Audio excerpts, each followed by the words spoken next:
हाँ, good morning student. तो देखिए, हमने पिछले टॉपिक में पढ़ा था हेलो एल्किन के बनाने की विधियाँ। और हेलो एल्किन की अब पढ़ेंगे हम रासायनिक गुण, जिसमें आपके दो रासायनिक गुण मोस्ट इंपोर्टेंट हैं, जो कि आपके नाम से भी आते हैं और आपके अलग से भी पूछ लिए जाते हैं। क्या हेलो एल्किन के कोई दो रासायनिक गुण बताइए। तो देखिए, हमने आपके मोस्टली इंपोर्टेंट रासायनिक गुण रखे हैं, जिसमें एक क्रिया हमने ली है एमिनो अपघटन और दूसरी ली है फ्रीडल-क्राफ्ट अपक्रिया। तो देखिए, पहली क्रिया आपकी एमिनो अपघटन। इसमें होता क्या है कि हेलो एल्केन का एक सदस्य ले लेते हैं, जैसे कि C2H5Cl और प्लस एमिनो का मतलब होता है अमोनिया के साथ क्रिया, अर्थात अमोनिया के साथ क्रिया करेंगे NH3। चाहो तो आप यहाँ पे C2H5Br भी ले सकते हो, क्योंकि हेलो एल्केन का सदस्य है NH3।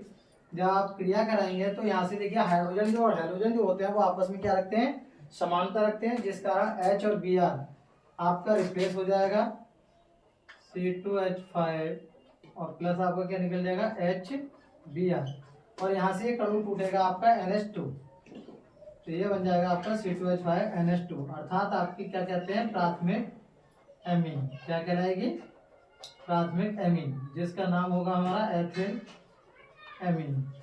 तो आप देखेंगे कि आपका एक हाइड्रोजन परमाणु इसमें से क्या हो जाता है बेटा, रिप्लेस हो जाता है और एथिल एमीन के सदस्य प्राप्त हो जाता है। इसी तरीके से अगर हम द्वारा देखें तो C2H5NH2 को हम द्वारा ले लेंगे, C2H5NH2, और पुनः इसकी क्रिया एथिल ब्रोमाइड C2H5Br जब कराएंगे तो यहाँ से देखिए एक H परमाणु फिर रिप्लेस हो जाएगा और यह आपका बन जाएगा C2H5 का ऑल्टोइड, और ये आपका बन जाएगा NH प्लस HBr। इस तरीके से ये जो सदस्य बनेगा वो बनेगा आपका सेकेंडरी एमीन का। किसका बनेगा? सेकेंडरी एमीन का, और इसको हम कह सकते हैं die ethyl amine, die ethyl amine.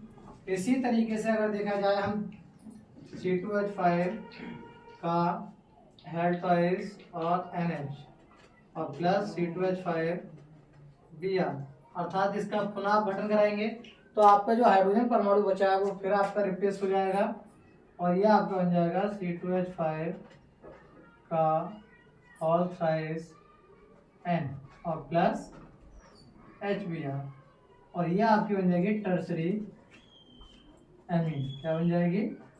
Tertiary amine, और इसको हम कहेंगे ट्राई एथिल एमीन। क्या कहेंगे? ट्राई एथिल एमीन कहेंगे। तो इस प्रकार से आप देखेंगे, देखिए अमोनिया के हर एक हाइड्रोजन रिप्लेस होकर और क्या बना जाता है NH2 समूह। तो देखो, पहले में प्राथमिक समूह आपका NH2 बनेगा तो प्राथमिक एमीन, दूसरे में आपका द्वितीयक एमीन और तीसरे में आपका तृतीयक एमीन, और एक एक करके आपका हाइड्रोजन रिप्लेस हो जाता है। इसी कारण इस क्रिया को हम एमिनो अपघटन अपक्रिया कहते हैं। अब दूसरा देखिए रासायनिक गुण है इसका फ्रीडल-क्राफ्ट।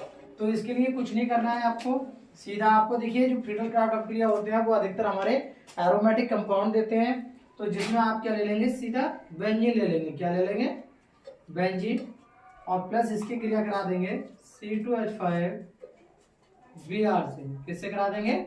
C2H5Br से, और आपका एक कैटालाइज होता है AlCl3 एल्युमिनियम क्लोराइड। तो आपका ये वाला हाइड्रोजन एल्किल परमाणु हाइड्रोजन को रिप्लेस कर देता है और आपका ये बना लेगा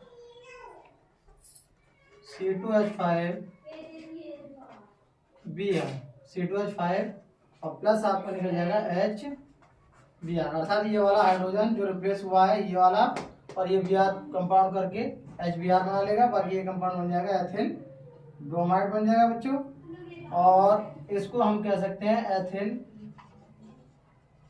बेंजीन। क्या कहेंगे?